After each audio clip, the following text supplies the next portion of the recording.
আসসালামু আলাইকুম ওরহমতুল্লাহ। সুপ্রিয় দর্শক, আমরা সবাই চাই আমাদের ঘরে সুখ, শান্তি আর প্রাচুর্য থাকুক। কিন্তু আমরা কি জানি দুনিয়াবি চেষ্টার পাশাপাশি এমন কিছু আধ্যাত্মিক বিষয় আছে যা আমাদের ঘরের পরিবেশ বদলে দিতে পারে। ইসলামে ধনী হওয়া মানে কেবল কারি কারি টাকা নয়, বরং রিজিকে বরকত থাকা। আজ আমি আপনাদের এমন 3টি জিনিসের কথা বলবো যা যদি আপনি আপনার ঘরে জায়গা দেন এবং সে অনুযায়ী আমল করেন, তবে ইনশাআল্লাহ আপনার ঘরের অভাব অনটন দূর হবে এবং আপনি ধীরে ধীরে সচ্ছলতার মুখ দেখবেন। এই 3টি বিষয় কোরআন ও হাদিস দ্বারা প্রমাণিত। তাহলে চলুন জেনে নেওয়া যাক সেই রহমতের চাবিকাঠিগুলো। প্রথম জিনিসটি হচ্ছে কোরআন মাজিদের সূরা ওয়াকিয়া তেলাওয়াত করা। আপনার ঘরে যদি ধুলোবালি জমা কোরআন মাজিদ থাকে যা কেউ পড়ে না, তবে তা বরকত আনতে পারবে না। কিন্তু যদি প্রতিদিন আপনার ঘরে কোরআনের তেলাওয়াত হয়, তবে সেই ঘরে রহমতের ফেরেশতা ভিড় করেন।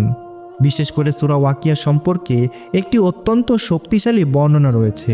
আব্দুল্লাহ ইবনে মাসউদ রাদিয়াল্লাহু তাআলা আনহু থেকে বর্ণিত, রাসূলুল্লাহ সাল্লাল্লাহু আলাইহি ওয়াসাল্লাম ইরশাদ করেছেন, যে ব্যক্তি প্রতি রাতে সূরা ওয়াকিয়া তেলাওয়াত করবে সে কখনো অভাব অনাটনে পড়বে না। ঘরে একটি সুন্দর স্থানে কোরআন মাজিদ রাখুন এবং নিয়ম করুন যে প্রতিদিন মাগরিব বা এশার পর পরিবারের সবাই মিলে অন্তত সূরা ওয়াকিয়া তেলাওয়াত করবেন। এটি আপনার ঘরকে দারিদ্র্য থেকে মুক্ত রাখার এক মহা শক্তিশালী ঢাল। দ্বিতীয় জিনিসটি হচ্ছে দান সদকা করার একটি বিশেষ পাত্র। অনেকে মনে করেন দান করলে টাকা কমে যায়, কিন্তু আল্লাহর আইন হলো আপনি যত দিবেন তিনি তার চেয়ে 10 গুণ বাড়িয়ে দিবেন। আপনার ঘরে যদি একটি বিশেষ পাত্র বা বক্স থাকে যেখানে আপনি বা আপনার পরিবারের সদস্যরা প্রতিদিন অন্তত 1 টাকা হলেও আল্লাহর রাস্তায় দেওয়ার নিয়ত রাখেন, তবে সেই ঘর আল্লাহর বিশেষ রহমতের চারাগাছ হয়ে ওঠে।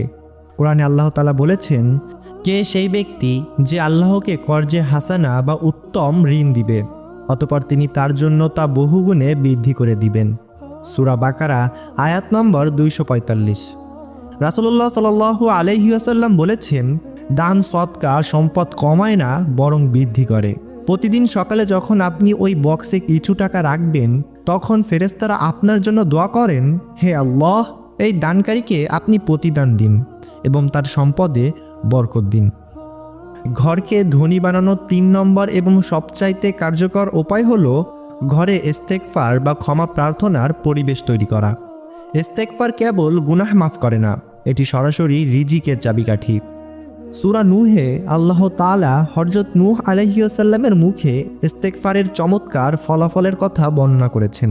তিনি বলেন, তোমরা তোমাদের পালনকর্তার কাছে ক্ষমা প্রার্থনা করো, নিশ্চয়ই তিনি অত্যন্ত ক্ষমাশীল। তিনি তোমাদের উপর অজস্র ধারায় বৃষ্টি বর্ষণ করবেন এবং তোমাদের ধন সম্পদ ও সন্তান সন্ততি বাড়িয়ে দিবেন। ঘরে একটি ডিজিটাল তাসবিহ বা সাধারণ তাসবিহ রাখুন এবং যখনই সময় পান আস্তাগফিরুল্লাহ পাঠ করুন। যখন পুরো পরিবার ইস্তেগফারের অভ্যস্ত হবে, তখন আল্লাহ কুদরতিভাবে সেই ঘরের রিজিকে প্রশস্ততা দান করবেন।